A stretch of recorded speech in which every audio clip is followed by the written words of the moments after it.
ठीक है।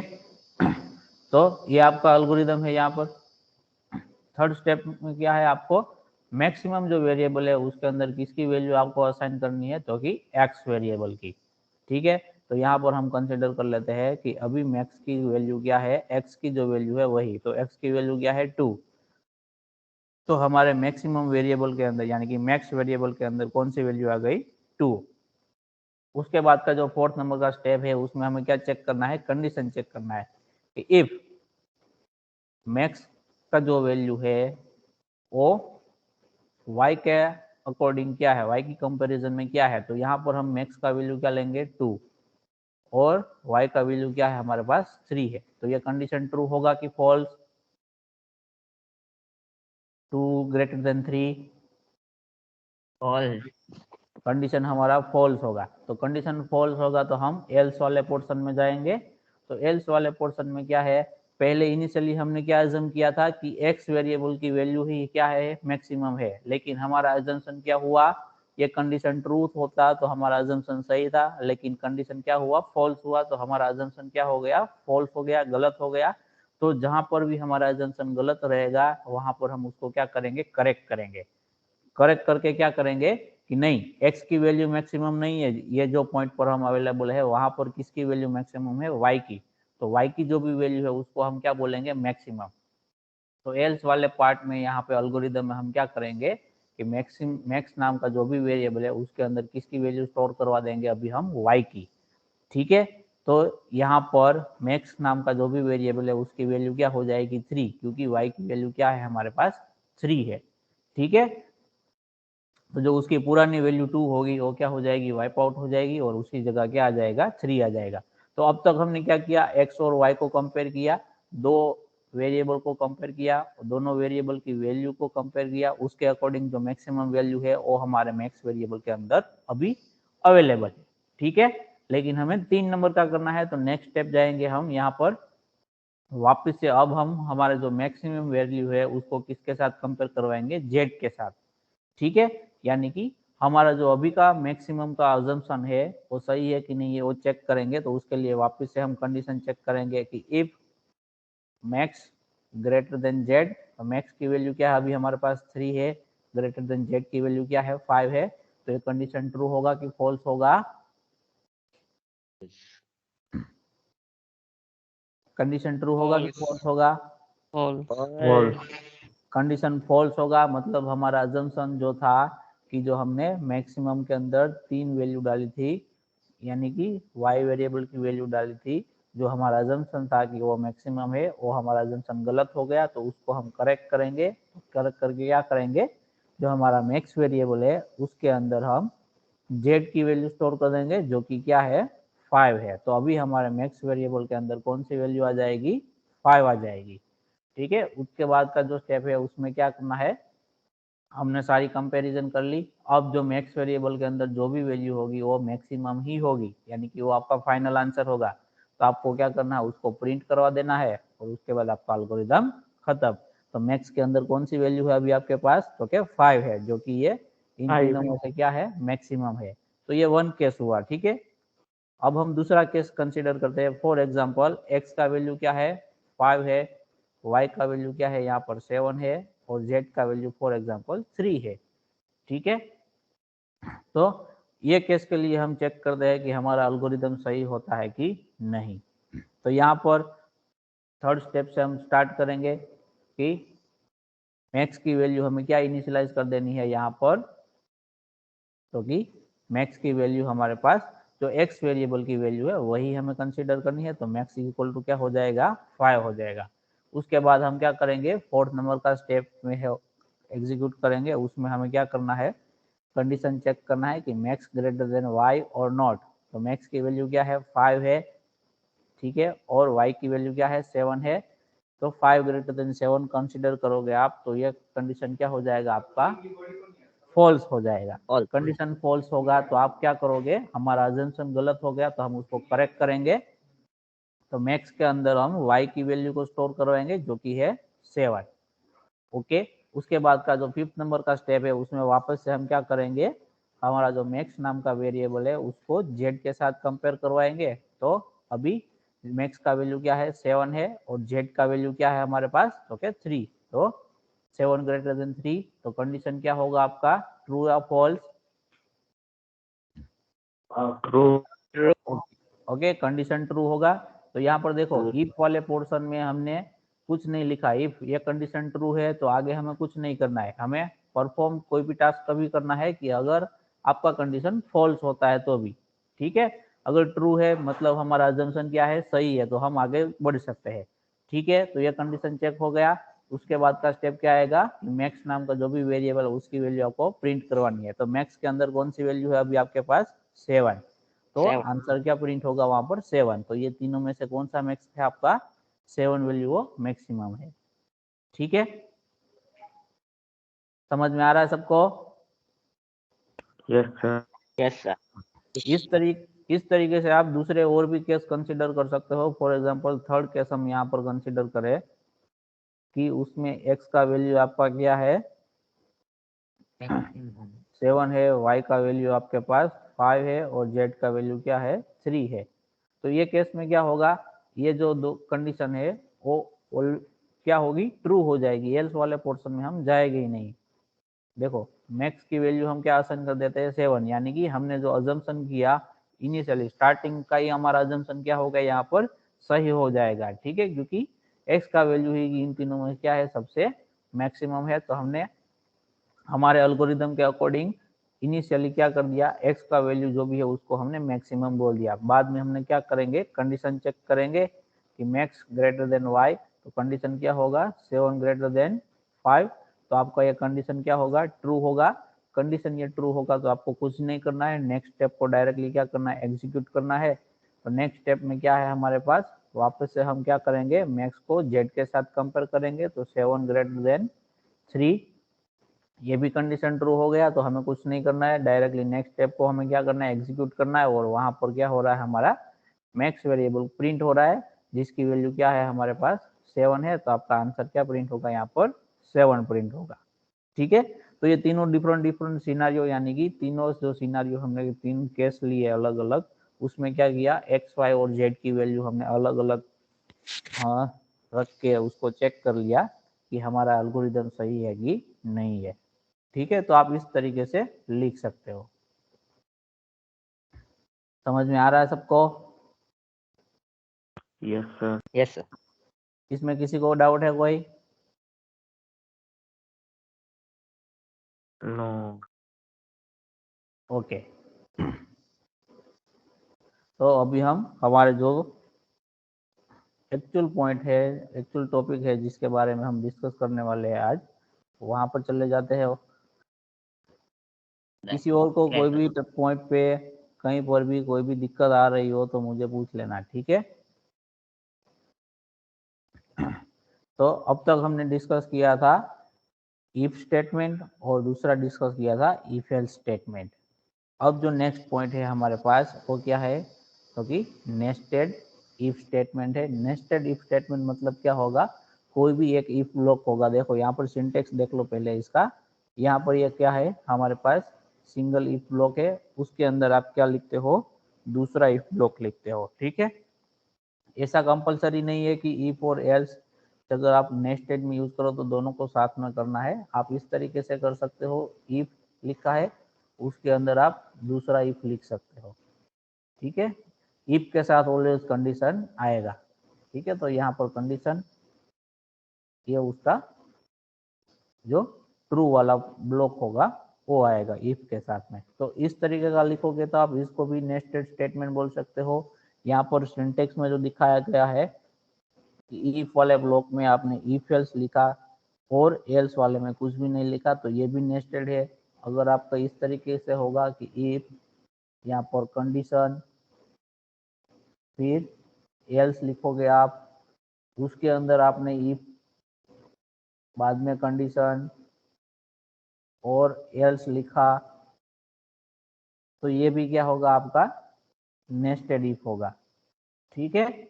यानी कि कोई भी ऐसी सिचुएशन जहां कोई भी एक इफ ब्लॉक के अंदर या फिर एल्स ब्लॉक के अंदर दूसरा आप इफ या एल्स का तो इंडिविजुअली आएगा ही नहीं, ठीक है। एल्स को आप कभी भी अकेले नहीं लिख सकते, उसको आपको ऑलवेज इफ के साथ में ही लिखना है। इफ को आप अकेले लिख सकते हो, ठीक है, तो एल्स कभी भी अकेले नहीं आएगा, उसके साथ ऑलवेज इफ वाला स्टेटमेंट होना ही चाहिए, क्योंकि एल्स वाला जो पोर्शन है वो क्या है, जब कंडीशन आपका फॉल्स होगा तभी एग्जीक्यूट होगा। तो कंडीशन कौन सा है वो चेक करने के लिए आपके पास इफ वाला ब्लॉक होना ही चाहिए, ठीक है। तो अगर आपके पास इफ वाले ब्लॉक के अंदर डायरेक्ट इफ वाला सिंपल लिखते हो या फिर इफ एल्स लिखते हो या फिर एल्स वाले ब्लॉक के अंदर इफ या फिर इफ एल्स वाले ब्लॉक लिखते हो, तो वो सभी जो आपका सिचुएशन होगा उसको क्या हम कंसिडर करेंगे, नेस्टेड इफ स्टेटमेंट, यानी कि कोई भी एक इफ स्टेटमेंट होगा उसके अंदर आप दूसरा इफ या फिर इफ एल्स वाला स्टेटमेंट लिख रहे हो, तो ये जो कंसेप्ट बनेगा उसको क्या बोलेंगे हम, नेस्टेड इफ स्टेटमेंट बोलेंगे, ठीक है। जनरली ये जो आपका कंसेप्ट है कि नेस्टेड इफ आपको कब यूज करना है, कि आपके पास ऐसी सिचुएशन हो जहां पर आपको क्या करना हो, एक से ज्यादा कंडीशन को चेक करना हो। फॉर एग्जांपल यहाँ पर सिंटेक्स में देखो, जो आउटर, ठीक है, इसको क्या, जो ये वाला जो कंडीशन वन वाला जो इफ ब्लॉक है उसको हम क्या बोलेंगे, आउटर इफ ब्लॉक बोलेंगे, और जो कंडीशन टू वाला है उसको क्या बोलेंगे हम, इनर इफ ब्लॉक बोलेंगे, ठीक है। तो ये जो आउटर वाला जो इफ ब्लॉक है उसमें आपने कंडीशन वन चेक करवाया, अगर ये कंडीशन ट्रू है तभी आपको क्या करना है, इनर वाला जो इफ ब्लॉक है उसको एग्जीक्यूट करवाना है, ठीक है। तो अगर ये कंडीशन फॉल्स है तो ये वाला इनसाइड का जो इफ ब्लॉक है वो कभी आपका एग्जीक्यूट नहीं होगा, डायरेक्ट कहाँ चले जाओगे आप, एल्स के अंदर, और वहां पर जो भी स्टेटमेंट लिखे है वो आपके एग्जीक्यूट होंगे। अगर ये कंडीशन ट्रू है आपका कंडीशन वन, और आपको उसके सकते हो, इनर इफ ब्लॉक रख सकते हो, यानी कि नेस्टेड इफ स्टेटमेंट का आप यूज सकते हो। तो एक कंडीशन ट्रू होगा तो उसके बाद ही आपको क्या करना है, दूसरा कंडीशन चेक करना है। तो यहाँ पर सेकंड कंडीशन आपका जो भी होगा वो चेक होगा। अगर दोनों condition, condition one and condition two दोनों ट्रू है तो ही आपको जो भी कोड यहाँ पर एग्जीक्यूट करवाना है वो एग्जीक्यूट होगा। यहाँ पर एल्स में क्या होगा कि कंडीशन वन ट्रू है लेकिन कंडीशन टू है वो क्या है आपकी, फॉल्स है, उसके बाद के जो भी स्टेटमेंट आपको एग्जीक्यूट करवाना है वो यहाँ पर आपको लिखना है। और पहला कंडीशन ही आपका फॉल्स हो जाता है, उसके बाद आपको जो भी स्टेटमेंट एग्जीक्यूट करवाना है वो आप डायरेक्टली कहाँ पर लिखोगे, यहाँ पर फर्स्ट जो यानी कि आउटर इफ ब्लॉक है उसके एल्स पोर्शन में लिखोगे। समझ में आ रहा है सबको? Yes, sir. ओके, तो इसका फ्लो चार्ट हम देख लेते हैं कि किस तरीके से ये वर्क करता है। तो यहाँ से हमने एंट्री किया है कंडीशन, जो ये आउटर इफ ब्लॉक है उसका कंडीशन ये कंडीशन वन है। अगर कंडीशन वन ट्रू होता है तो आप कहाँ जाओगे, इफ ब्लॉक के अंदर दूसरा इफ ब्लॉक लिखा है वहां पर जाओगे, तो ये ट्रू वाला पोर्शन हो गया। तो उसके अंदर आपको क्या करना है, दूसरा कंडीशन चेक करना है। अगर दोनों कंडीशन ट्रू है तो आपका जो भी कोड लिखा होगा इफ ब्लॉक के साथ वो वाला एग्जीक्यूट होगा। यहाँ पर हमने क्या लिखा हुआ है उसको स्टेटमेंट वन से उसको हाईलाइट किया हुआ है। अगर फर्स्ट कंडीशन ट्रू है लेकिन सेकंड कंडीशन आपका क्या है, फॉल्स है, तो ऐसी सिचुएशन में आपको जो भी कोड एग्जीक्यूट करवाना है वो आपको जो इनसाइड वाला जो इफ लूप है उसके एल्स पोर्शन में लिखना है, जो कि आपने स्टेटमेंट टू से इसको यहाँ पर हाईलाइट किया हुआ है।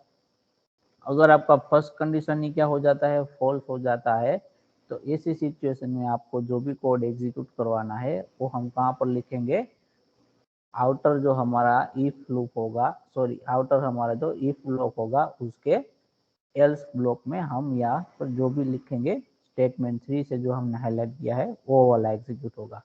इन तीनों के बाद में जो भी हमारे प्रोग्राम में जो भी नेक्स्ट स्टेटमेंट होगा, यानी कि स्टेटमेंट एक्स है जिसको हमने हाईलाइट किया है, कि नेक्स्ट जो भी स्टेटमेंट आता होगा वो सारे स्टेटमेंट वन बाय वन क्या होंगे, टॉप टू बॉटम अप्रोच में वो सारे एग्जीक्यूट होंगे वहां पर। समझ में आ रहा है सबको? Yes, sir. Yes sir. Okay,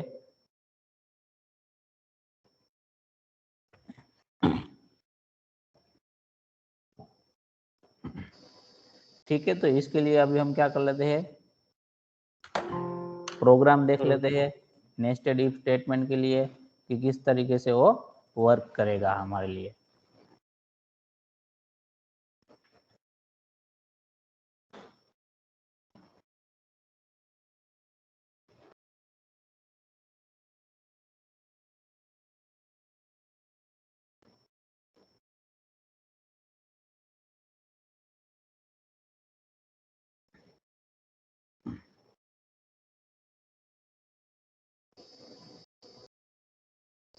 okay, देखो तो हम यहाँ पर किस तरीके से वर्क करेंगे वो मैं पहले आपको बता देता हूँ कि हमें एक्चुअल में करना क्या है। वहाँ पे हमारे पास एक इफ ब्लॉक है, यहाँ पर हम एक कंडीशन चेक करेंगे।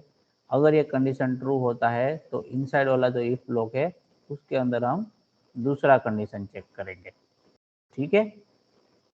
और एल्स है तो हम एल्स वाले पोर्शन में भी दूसरा इफ वाला ब्लॉक लिखेंगे और वहां पर भी वापस से क्या करेंगे, कंडीशन चेक करेंगे, ठीक है। और उसके साथ में भी हम क्या लिखेंगे, इफ एल्स दोनों जगह होंगे हमारे पास।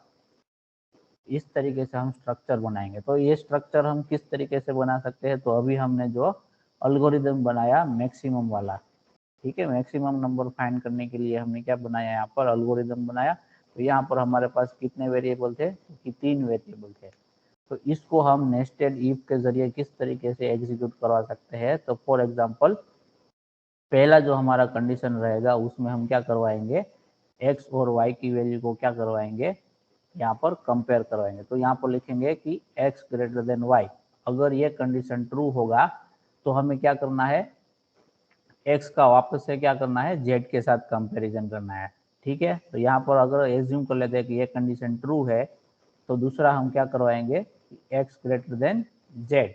अगर ये कंडीशन भी ट्रू है तो हम यहाँ पर मैसेज प्रिंट करवा देंगे कि हमारा जो एक्स है वो क्या है, मैक्सिमम है, ठीक है। अगर ये कंडीशन फॉल्स होता है तो हम क्या करवाएंगे कि जेड का वैल्यू है वो क्या होगा, वहां पर मैक्सिमम होगा। तो एल्स वाले पोर्शन में हम क्या करवाएंगे कि प्रिंट जेड। तो हमारा जेड होगा जो मैक्सिमम वो प्रिंट होगा। अगर ये आउटर वाला आपने जो कंडीशन चेक किया वही आपका गलत है, यानी कि y का वैल्यू x से क्या है, मैक्सिमम है, तो एल्स वाले पोर्शन में हम वहां पर चले जाएंगे और एल्स वाले पोर्शन में हम वहां पर क्या कंपैरिजन करेंगे, अभी y को z के साथ कंपेयर करवाएंगे। तो यहाँ पर वापस से हम लिखेंगे कि y ग्रेटर देन z। अगर ये ट्रू होता है तो उसका मतलब क्या होगा कि y की वैल्यू क्या है, मैक्सिमम है, तो हम उसको प्रिंट करवा देंगे। तो क्या लिख देंगे, प्रिंट y।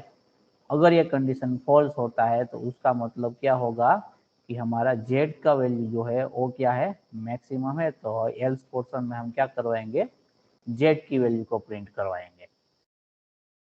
समझ में आ रहा है सबको? Yes sir. Yes sir. तो ये लॉजिक को कंसीडर करते हुए हम प्रोग्राम बनाएंगे।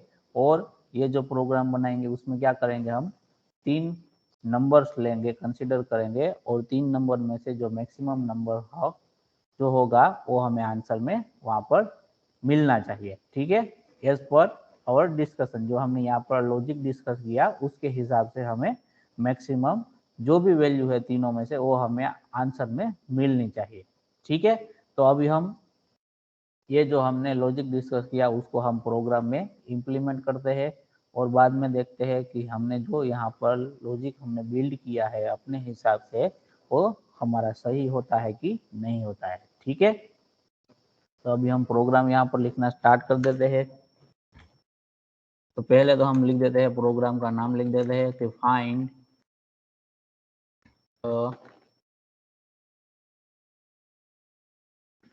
Maximum integer number out of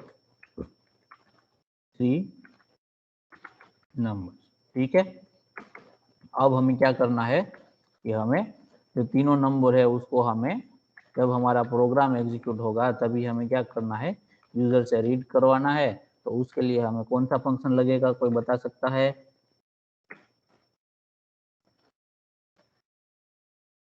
integer. कौन सा? तीनों नंबर को यूजर से रीड करवाना है हमें जब प्रोग्राम एग्जीक्यूट हो तो स्कैनएफ कौन सा स्कैनएफ स्कैनएफ स्कैनएफ वाला फंक्शन होगा, ठीक है, जो कि हमारा सी कंपाइलर से हमें क्या मिलता है, इनबिल्ट फंक्शन यूज करने को मिलता है, जो कि कहाँ पर अवेलेबल है, हमारी स्टैंडर्ड इनपुट आउटपुट की जो लाइब्रेरी है stdio.h उसके अंदर अवेलेबल है। तो हम क्या कर लेंगे, उसको हमारे प्रोग्राम के अंदर ऐड कर देंगे, उसको हमारे प्रोग्राम के साथ लिंक कर देंगे। तो उसके लिए कौन सा लाइन लिखेंगे कि इंक्लूड stdio.h। उसके बाद हमारा मेन फंक्शन लिख देंगे। मेन फंक्शन के अंदर हम क्या करेंगे, एक्स वाई और जेड ये तीनों जो अलग अलग वेरिएबल है उसको हम क्या कर देंगे, यहाँ पर डिक्लेयर कर देंगे, ठीक है। उसकी वैल्यू हमने कोई भी असाइन नहीं की, सिर्फ क्या किया है, डिक्लेयर किया हुआ है। अब हमने जो तीनों के तीनों वेरिएबल लिए उसकी वैल्यू तो हमें चाहिए, ठीक है। तो वैल्यू को रीड करने के लिए हमें क्या करना होगा, स्कैनफ फंक्शन लिखना होगा। उससे पहले हम क्या कर देंगे, यहाँ पर प्रिंटफ करके इंफॉर्मेटिव यूजर फ्रेंडली मैसेज लिख देंगे कि एंटर फर्स्ट नंबर, ठीक है। इस तरीके का मैसेज लिख देंगे हम यहाँ पर।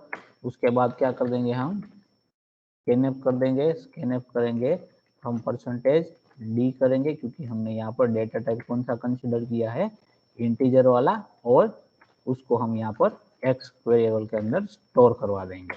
उसके बाद लिखेंगे दूसरा प्रिंटफ, यहाँ पर करेंगे एंटर सेकंड नंबर। किसी को कहाँ कहीं पर भी मिस्टेक दिखाई दे तो मुझे बताना, ठीक है। स्कैनएफ में एंड सर हाँ, के आगे एंड ओके, क्या भूल मिस्टेक है यहाँ पर, एक्स के आगे नहीं लिख यस M%। ओके। तो जब मैं पूछूं तो उसका वेट नहीं करना, अगर आपको मिस्टेक दिखाई दे तो तुरंत बता देना है, ठीक है। ऐसा नहीं कि सर पूछेंगे तभी हम बताएंगे, ओके सर। क्योंकि कई बार क्या होता है, मुझे पता नहीं रहता है और मेरा टाइपिंग में कोई भी की प्रेस करना रह जाता है, कीबोर्ड में प्रेस तो किया होता है लेकिन ठीक से नहीं होता है, तो यहाँ पर प्रिंट नहीं होता है। तो मुझे ऐसा लगता है कि मैंने कर दिया है लेकिन डिस्प्ले पर नहीं आया होता है कंप्यूटर में, ठीक है। तो ये तो मैंने जानबूझ के किया था ताकि मैं आपको बता सकूं। नेक्स्ट टाइम आपको अगर ऐसा कोई एरर दिखे तो तुरंत बता देना है, मेरे पूछने का वेट नहीं करना है, ठीक है। तो यहाँ पर हमने तीनों के तीनों एक्स वाई और जेड तीनों वेरिएबल की वैल्यू हमने क्या कर दी, यहाँ पर यूजर से रीड कर ली, और साथ में हमने हर एक के लिए क्या लिख दिया, यहाँ पर यूजर फ्रेंडली मैसेज भी लिख दिया, ठीक है। अब क्या करना है हमें, जो हमने लॉजिक डिस्कस किया था इफ एल्स वाला, उसको हमें क्या करना है, इम्प्लीमेंट करना है, ठीक है। तो पहले मैं क्या कर देता हूँ, यहाँ पर लिख देता हूँ if else block. If condition 1 क्या चेक करेंगे हम कि x greater than y, x greater than y अगर ये ट्रू है, ठीक है, तो उसका मतलब क्या होगा, x is higher than y, यानी कि x की जो भी वैल्यू है वो क्या होगी, y से बड़ी होगी, ठीक है। यहाँ पर सिंपल में मैक्स लिख देता हूँ, x is maximum than y। समझ में आ रहा है सबको, अगर ये कंडीशन ट्रू होता है तो, ठीक है। तो उसके लिए यहाँ पर हमने ब्लॉक लिख दिया। अगर कंडीशन फॉल्स होता है उसका मतलब क्या होगा कि y is maximum than x, ठीक है। इस तरीके से हम साथ में कमेंट लिखते जाएंगे तो हमें आसानी होगी लॉजिक को इम्प्लीमेंट करने। तो इफ के अंदर जो हमने चेक कर लिया कि इफ में क्या किया, x को हमने y के साथ कंपेयर किया और हमें आंसर क्या मिला, अगर ट्रू है तो मतलब क्या हुआ, x का वैल्यू क्या है, y से मैक्सिमम है। तो अब हमें क्या करना चाहिए कि जो x का वैल्यू है उसको z के साथ कंपेयर करना चाहिए, ताकि हमें पता चल सके कि एक्चुअल में मैक्सिमम कौन सा है, ठीक है। तो जो इनसाइड वाला यानी कि इनर वाला जो इफ ब्लॉक है उसका ये कंडीशन ट्रू होता है, तो उसका मीनिंग क्या होगा कि x is maximum than z, यानी कि ये कंडीशन भी ट्रू है तो क्या होगा, जो x है वो z से भी क्या है, मैक्सिमम है। अगर ये कंडीशन फॉल्स होता है, एल्स वाले केस में क्या होगा कि z is maximum than x, z is maximum than x। ठीक है, तो यहाँ पर आपको क्या करना है, यहाँ पर आपको आंसर मिल गया। पहले कंडीशन क्या चेक किया, x को y के साथ कंपेयर किया, आपको क्या मिला, x जो है वो मैक्सिमम है, वो आपको पता चल गया। दूसरे में अंदर आपने इनसाइड जो आपका इफ ब्लॉक है उसमें आपने वापस से कंडीशन चेक किया कि x और z में कौन सा मैक्सिमम है। तो अगर ये कंडीशन ट्रू होता है तो उसका मतलब क्या होगा, x is maximum than z। तो ये दोनों कंडीशन ट्रू होती है तो उसका मतलब क्या होगा कि x जो है वो y और z दोनों से क्या है, मैक्सिमम है। यानी कि आपका जो एक्चुअल मैक्सिमम नंबर है उसकी वैल्यू कौन से वेरिएबल के अंदर है, तो कि x वेरिएबल के अंदर है। तो यहाँ पर हमें प्रिंट किसको कर देना है, तो कि x वेरिएबल को प्रिंट कर देना है। और आपको यूजर फ्रेंडली यहाँ पर मैसेज साथ में लिख देना है कि मैक्सिमम नंबर इज, यहाँ पर इक्वल टू कर देना है फिर %d, और कौन सा आएगा यहाँ पर वेरिएबल, x x x आएगा, क्योंकि हमने दोनों कंडीशन चेक की, दोनों कंडीशन ट्रू हुआ तो उसके अकॉर्डिंग x का वैल्यू है वो क्या है, दोनों तीनों में से मैक्सिमम है। ठीक है, तो अब एल्स वाले पोर्शन में हम जाते हैं। तो एल्स वाला पोर्शन यहाँ पर है हमारे पास।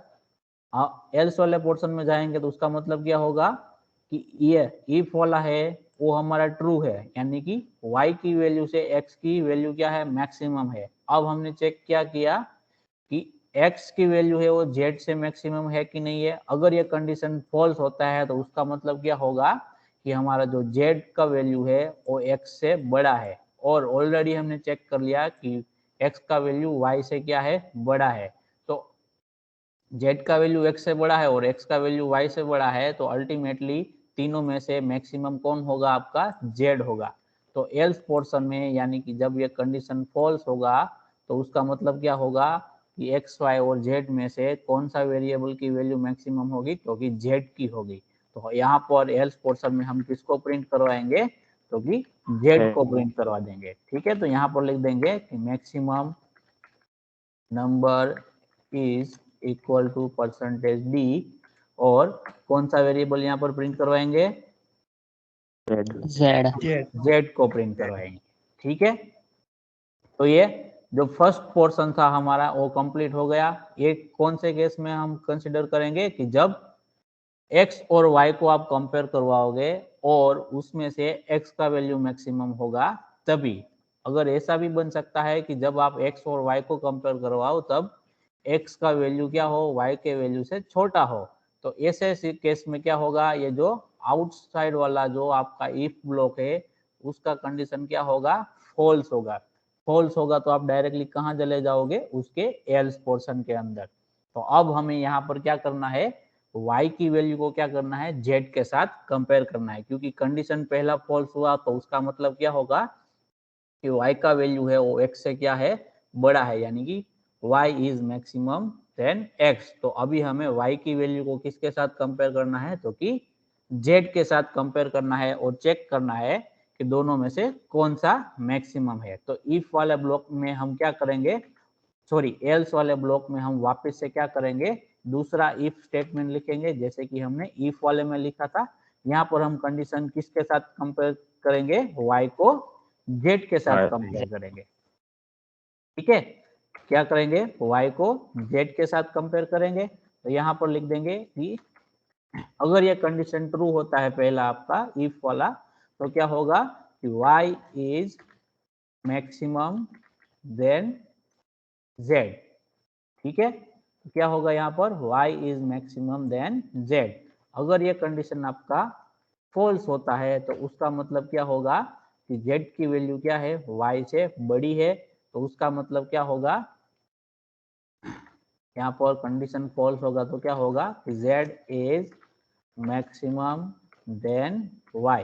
तो अगर ये कंडीशन फॉल्स होगा तो उसका मतलब क्या होगा, आपका जो x, y और z तीन वेरिएबल है उसमें से सबसे ज्यादा वैल्यू यानी कि सबसे मैक्सिमम नंबर है वो कौन सा है, आपका z है। तो इफ वाले में ट्रू होता तो हमारा y मैक्सिमम होगा, तो वहां पर हम प्रिंटफ का स्टेटमेंट लिख देते हैं और वहां पर हम कौन से वेरिएबल की वैल्यू प्रिंट करवाएंगे, कोई बता सकता है? Maximum number, yes, Y। हम किसको प्रिंट करवाएंगे, y को प्रिंट करवाएंगे यहाँ पर, ठीक है। और एल्स वाले पोर्शन में हम किसको प्रिंट करवाएंगे, Z z को प्रिंट करवाएंगे।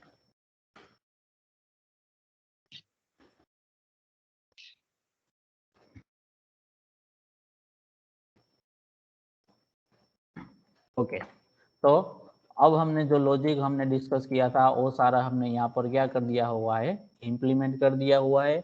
और हमें जो nested if else nested if statement का जो भी कंसेप्ट था वो भी हमने यहाँ पर यूज कर दिया है। कंसेप्ट क्या था हमारा कि कोई भी इफ और एल्स ब्लॉक होगा उसके अंदर दूसरा इफ ब्लॉक हमें क्या करना था, वहां पर लिखना था। तो वो हमने कंसीडर कर लिया यहाँ पर, और हमने हमारा जो मैक्सिमम नंबर फाइंड आउट करने का लॉजिक था वो भी साथ में इंप्लीमेंट कर दिया है। अब करना क्या है हमें कि हमें प्रोग्राम को एग्जीक्यूट करना है और देखना है हेलो कि सर। हमारा प्रोग्राम सही से वर्क करता है कि नहीं। हाँ, डाउट है हेलो तो सर। पूछो। हाँ, सेकंड हिल्स के आगे वो गाँव से वो नहीं आएगा ना? ये वाला यस सर, ऑलरेडी आपने ऊपर एक कर दिया है। हाँ, तो वो मैं आपको बता देता हूँ, ठीक है। वो ब्रैकेट वहां आएगा ही आएगा। क्यों? देखो, जब कभी भी ये एडिटर में आप ब्रैकेट को हाईलाइट करोगे तो उसके एसोसिएटेड जो भी ब्रैकेट होगा वो वहां पर हाईलाइट होगा। देखो, यहाँ पर मैंने इसको, आपने जो बोला एल्स के आगे वाला, तो उसको मैंने किया तो वो किसके साथ एसोसिएटेड है, हमारे जो इफ वाला है उसके साथ। इफ वाला हमने ओपन किया तो उसको क्लोज कहाँ करना है हमें, एल से पहले।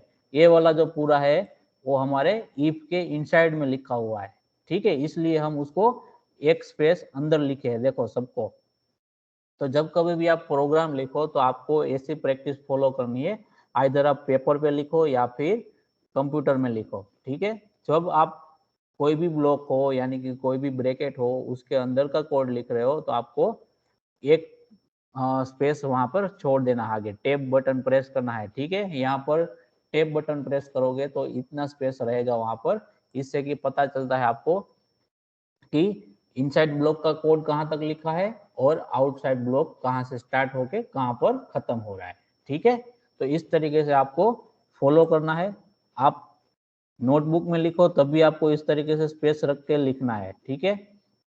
वो बात मैं कल आपको बताना भूल गया था कि जब प्रोग्राम आप लिखो तब इस तरीके से कोई भी ब्लॉक हो उसके अंदर आपने आइदर ये इफ ब्लॉक लिखा हो या फिर सिंपल स्टेटमेंट लिखा हो तो आपको क्या करना है, इनसाइड में थोड़ा सा स्पेस रख के उसके बाद में आपको लिखना स्टार्ट करना है, ताकि आपको पता चल सके कि ब्लॉक के अंदर का कोड कौन सा है और ब्लॉक के बाहर का कोड कौन सा है। देखो यहाँ पर प्रिंटफ मैंने लिखा तो वो भी मैंने, भले ही एक ही स्टेटमेंट है यहाँ पर लेकिन ब्लॉक के अंदर है तो मैंने यहाँ पर आगे इतना स्पेस रख दिया और उसके बाद लिखना स्टार्ट किया, ठीक है।